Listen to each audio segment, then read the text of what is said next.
Hi guys, welcome back to my YouTube channel. ಏನಪ್ಪ ಅಡುಗೆ video ಹಾಕ್ತಿದ್ದೋಳು ಇವತ್ತು ಪ್ರೆಗ್ನೆನ್ಸಿ ಬಗ್ಗೆ ವಿಡಿಯೋ ಮಾಡ್ತಿದ್ದಾಳೆ ಅಂತ ಅಂದರೆ ಸ್ವಲ್ಪ ಪ್ರೆಗ್ನೆನ್ಸಿ ಬಗ್ಗೆನೂ ಟಿಪ್ಸ್ ಕೊಡೋಣ ಅಂತಂದರೆ, ಯಾಕಂದರೆ ನನಗೆ ಈಗ 1.5 ವರ್ಷದ ಮಗು ಇದೆ. ಹಾಗಾಗಿ ನನ್ನ ಪ್ರೆಗ್ನೆನ್ಸಿ ಜರ್ನಿ ಬಗ್ಗೆನೂ ನಿಮಗೆ ತಿಳಿಸ್ಕೊಡೋಣ.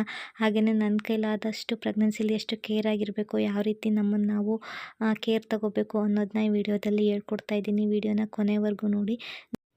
ಗೈಸ್, ನಾನು ನಿಮಗೆ ಒಂದು 6 ಟಿಪ್ಸ್ನ ತಿಳಿಸ್ಕೊಡ್ತೀನಿ. ಈ 6 ಟಿಪ್ಸ್ನ ಫಾಲೋ ಮಾಡಿದ್ರೆ ಸಾಕು, ನಿಮಗೆ ಖಂಡಿತವಾಗ್ಲೂ ನಾರ್ಮಲ್ ಡೆಲಿವರಿ ಆಗೇ ಆಗುತ್ತೆ.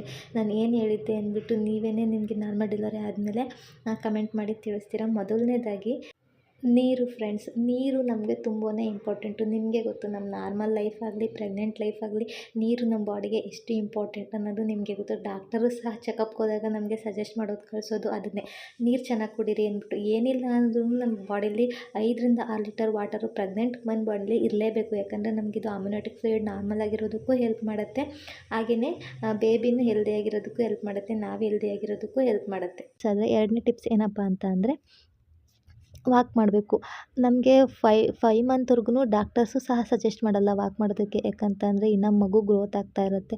ನಾವು ವಾಕ್ ಮಾಡಿಬಿಟ್ಟು ಇನ್ನೇನಾದರೂ ಎಡವಟ್ಟು ಮಾಡ್ಕೋತೀವಿ ಅಂದ್ಬಿಟ್ಟು ಅವರು ಹೇಳಲ್ಲ.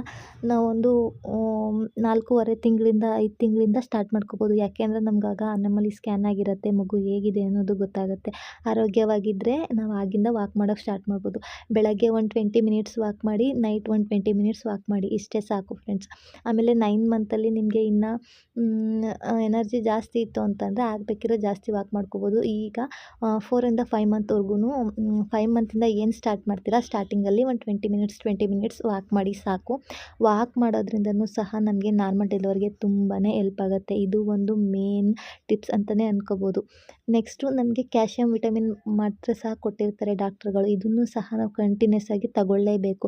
ಮಾತ್ರೆಗಳು ಅಷ್ಟೇ, ಎಷ್ಟೋ ಜನ ಮಾತ್ರೆಗಳು ನುಂಗೋದೇ ಇಲ್ಲ ಪ್ರೆಗ್ನೆನ್ಸಿಲಿ. ಎಷ್ಟು ರಿಸ್ಕ್ ತಗೋತಾರೆ, ಲಾಸ್ಟ್ ಟೈಮಲ್ಲಿ ಎಷ್ಟೆಲ್ಲ ಅನುಭವಿಸ್ತಾರೆ. ಏನಕ್ಕಪ್ಪ ಅಂದರೆ ಇದೇ ರೀಸನ್, ಟ್ಯಾಬ್ಲೆಟ್ ತಗೊಳ್ಳಲ್ಲ, ಹಾಲು ಕುಡಿಯಲ್ಲ.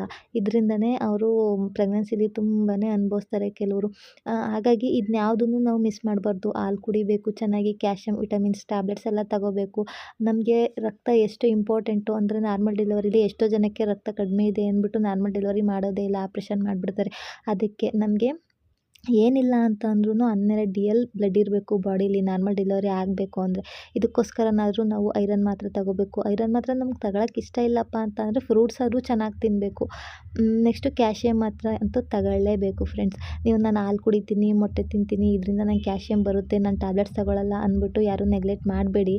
ಯಾಕಂದರೆ ನಾವು ಟ್ಯಾಬ್ಲೆಟ್ಸ್ ತಗೋಬೇಕು. ತಗೊಳ್ಳೋದ್ರಿಂದ ನಾನು ಅಷ್ಟೇ, ನನಗೇನು 3rd ಮಂತಿಂದ ಐರನ್ ಕ್ಯಾಲ್ಶಿಯಂ ಮಾತ್ರೆ ಸ್ಟಾರ್ಟ್ ಮಾಡಿಸಿದ್ರು. ನಾನು ಅಪ್ ಟು 9 ಮಂತ್ವರೆಗೂ ಕಂಟಿನ್ಯೂಸ್ ಆಗಿ ಒಂದು ಡೇನೂ ಮಿಸ್ ಮಾಡ್ದೇ ನಾನು ಕ್ಯಾಲ್ಶಿಯಂ ಮತ್ತು ಐರನ್ ಮಾತ್ರೆ ತಗೊಂಡಿದ್ದೆ. ಇದೊಂದು ಟಿಪ್ಸು. 4ನೇ ಟಿಪ್ ಏನಪ್ಪ ಅಂತ ಅಂದರೆ ಎಕ್ಸಸೈಸು.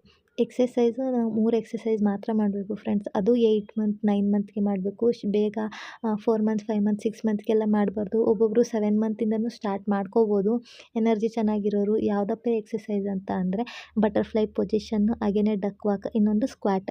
ಈ 3 ಎಕ್ಸಸೈಸ್ ಮಾಡಿದ್ರೆ ಸಾಕು ಫ್ರೆಂಡ್ಸ್, ನಿಮಗೆ ಆರಾಮಾಗಿ ನಾರ್ಮಲ್ ಡೆಲಿವರಿ ಆಗುತ್ತೆ. ಇದರಲ್ಲಿ ನಿಮ್ಮ ಎಫರ್ಟು ಸಹ ಅಷ್ಟೇ ಇರಬೇಕು. ಒಂದು 20 ಮಿನಿಟ್ಸ್ ಆದರೂ ನೀವು ಬಟರ್ಫ್ಲೈ ಪೊಸಿಷನಲ್ಲಿ ಕೂತ್ಕೋಬೇಕು. ಅಟ್ಲೀಸ್ಟ್ ಆಗಿಲ್ಲ ಅಂದರೆ 10 ಮಿನಿಟ್ಸ್ ಆದರೂ ಕೂತ್ಕೋಬೇಕು. ಆಮೇಲೆ ಒಂದು 5 to 6 ರೌಂಡು ಡಕ್ ವಾಕ್ ಮಾಡಬೇಕು. ಇದೆಲ್ಲ ಮಾಡೋದ್ರಿಂದ ತುಂಬಾ ಹೆಲ್ಪ್ ಆಗುತ್ತೆ. ಒಂದು 15 ಸ್ಕ್ವಾಟ್ ಮಾಡಬೇಕು. ಇದು ನಮಗೆ ನಾರ್ಮಲ್ ಡೆಲಿವರಿಗೆ ತುಂಬಾ ಹೆಲ್ಪ್ ಆಗೋದು. ಇದನ್ನೇ ನಾನು ಮಾಡಿದ್ದು 9 ಮಂತ್ ಟೈಮಲ್ಲಿ, 8 ಮಂತ್ ಟೈಮಲ್ಲೆಲ್ಲ ಈ ಎಕ್ಸಸೈಸ್ ಎಲ್ಲ ಮಾಡಿ ನನಗೆ ಆರಾಮಾಗಿ ನಾರ್ಮಲ್ ಡೆಲಿವರಿ ಆಯಿತು. ಇನ್ನು 5th ಟಿಪ್ ಏನಪ್ಪ ಅಂತ ಅಂದರೆ ಧ್ಯಾನ ಮಾಡಬೇಕು. ಧ್ಯಾನನೂ ಅಷ್ಟೇ, ನಮ್ಮ ಪೀಸ್ ಆಫ್ ಮೈಂಡ್ಗೆ ಧ್ಯಾನ ಬೇಕೇ ಬೇಕು. ಅದು ಪ್ರೆಗ್ನೆನ್ಸಿಲಂತೂ ಜಾಸ್ತಿನೇ ಬೇಕು. ಒಂದು 10 ಮಿನಿಟ್ಸ್ ಆದರೂ ಧ್ಯಾನ ಮಾಡಿ, ಹಾಗೆ ಆರಾಮಾಗಿರಿ. ಆರಾಮಾಗಿರೋದು ಸಹ ನಾರ್ಮಲ್ ಡೆಲಿವರಿಗೆ ತುಂಬಾ ಹೆಲ್ಪ್ ಆಗುತ್ತೆ. ಇನ್ನು 6th ಟಿಪ್ ಏನಪ್ಪ ಅಂತ ಅಂದರೆ ಕೆಲಸ. ನಾನಂತೂ ಮನೆ ಕೆಲಸ ತುಂಬಾ ಮಾಡ್ತಿದ್ದೆ. ಯಾಕಂದರೆ ನಾವು ಗಂಡ ಹೆಂಡತಿ ಇಬ್ಬರೇ ಇರೋದ್ರಿಂದ ಮನೆ ಕೆಲಸ ಎಲ್ಲ ನಾನೇ ಮಾಡ್ಕೊತಾ ಇದ್ದೆ, ಯಾರೂ ಇರಲಿಲ್ಲ ನನ್ನ ಜೊತೆ. ಹಾಗಾಗಿ 8-9 ಮಂತಲ್ಲೂ ಸಹ ನಾನು ಕೆಲಸ ಮಾಡಿದ್ದೀನಿ. ನಾನು 3rd ಮಂತಿಂದನೂ ಕೆಲಸ ಮಾಡಿದ್ದೀನಿ. ಮಗುಗಾಗಲಿ ನನಗಾಗಲಿ ಯಾವ ತೊಂದರೆನೂ ಆಗಿಲ್ಲ. ಪಾತ್ರೆ ತೊಳೆಯೋದಾಗಿರ್ಬೋದು, ಬಟ್ಟೆ ಒಗೆಯೋದಾಗಿರ್ಬೋದು, ಎಲ್ಲನೂ ಮಾಡಿದ್ದೀನಿ ಫ್ರೆಂಡ್ಸ್. ಕೆಲಸ ಮಾಡಬೇಕು, ಆದರೆ ತೀರಾ ಕೆಲಸ ಬೇಡ. ನಮ್ಮ ಕೈಲಿ ಎಷ್ಟಾಗುತ್ತೆ ಅಷ್ಟು ಕೆಲಸನ ಮಾಡೋದ್ರಿಂದನೂ ನಮಗೆ ನಾರ್ಮಲ್ ಡೆಲಿವರಿಗೆ ತುಂಬ ತುಂಬಾ ಹೆಲ್ಪ್ ಆಗುತ್ತೆ. ಮನೆ ಕೆಲಸ ಮಾಡೋದ್ರಿಂದ ಹಂಗಾಗುತ್ತೆ ಹಿಂಗಾಗುತ್ತೆ ಅಂತ ಸ್ವಲ್ಪ ಜನ ಹೇಳ್ತಾರೆ. ಏನೂ ಆಗಲ್ಲ ಫ್ರೆಂಡ್ಸ್. ಕೆಲಸ ಮಾಡೋದ್ರಿಂದನೇ ನಮಗೆ ನಾರ್ಮಲ್ ಡೆಲಿವರಿಗೆ ತುಂಬ ಹೆಲ್ಪ್ ಆಗುತ್ತೆ. ಆಗಿನ ಕಾಲದಲ್ಲೆಲ್ಲ ಕೆಲಸ ಮಾಡ್ತಾ ಇರಲಿಲ್ವಾ, ಕೊಡ ಎಲ್ಲ ಒರ್ತಾ ಇರಲಿಲ್ವಾ. ಸೊ ಈಗ ಅಷ್ಟೆಲ್ಲ ಮಾಡೋಕ್ಕಾಗದೇ ಇದ್ರೂ ನಮ್ಮ ಕೈಯಲ್ಲಿ ಅಟ್ಲೀಸ್ಟು ಕೂತ್ಕೊಂಡು ಪಾತ್ರೆ ತೊಳೆಯೋಕ್ಕಾದ್ರೂ ಆಗುತ್ತೆ. ನಾನು ನಿಂತ್ಕೊಂಡೇ ಪಾತ್ರೆ ತೊಳಿತಾ ಇದ್ದಿದ್ದು. ಆದರೂ ಸ್ವಲ್ಪ ದಿನದ ಟೈಮಲ್ಲಿ ನಾನು ಕೂತ್ಕೊಂಡು ಪಾತ್ರೆ ತೊಳೆದಿದ್ದೀನಿ. ಹಾಗೆ ನೆಲನೂ ಒರೆಸಿದ್ದೀನಿ. ನೆಲ ಒರೆಸ್ಕೊಳ್ಳಿ, ಪಾತ್ರೆ ತೊಳ್ಕೊಳ್ಳಿ, ಕೈಲಾದಷ್ಟು ಕೆಲಸ ಮಾಡಿ. ಜಾಸ್ತಿ ನಿಂತ್ಕೊಳ್ಳೋಕೆ ಹೋಗಬೇಡಿ. ಆಲ್ಮೋಸ್ಟ್ ಎಷ್ಟು ಕೆಲಸ ಆಗುತ್ತೆ ಅಷ್ಟು ಕೆಲಸ ಎಲ್ಲ ಮಾಡ್ಕೋಬೋದಲ್ವಾ.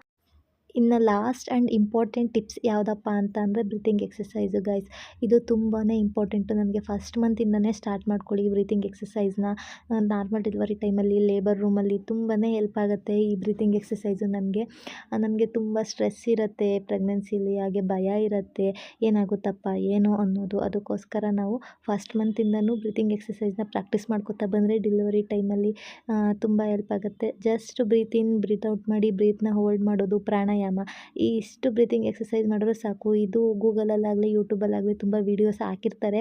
ಒಂದು ಸತಿ ಅದನ್ನ ಚೆಕ್ ಮಾಡಿಬಿಟ್ಟು ಬ್ರೀತಿಂಗ್ ಎಕ್ಸಸೈಸ್ನ ಪ್ರಾಕ್ಟೀಸ್ ಮಾಡ್ಕೊಳ್ಳಿ.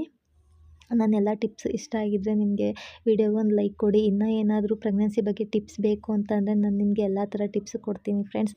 ನನ್ನ ಚಾನಲ್ನ ಸಬ್ಸ್ಕ್ರೈಬ್ ಮಾಡ್ಕೊಳ್ಳಿ. ಕಮೆಂಟ್ ಬಾಕ್ಸಲ್ಲಿ ನಿಮ್ಗೆ ಯಾವುದಾದ್ರೂ ಟಿಪ್ಸ್ ಬೇಕು ಅಂದರೆ ಕಮೆಂಟ್ ಮಾಡಿ, ನಾನು ತಿಳಿಸ್ಕೊಡ್ತೀನಿ.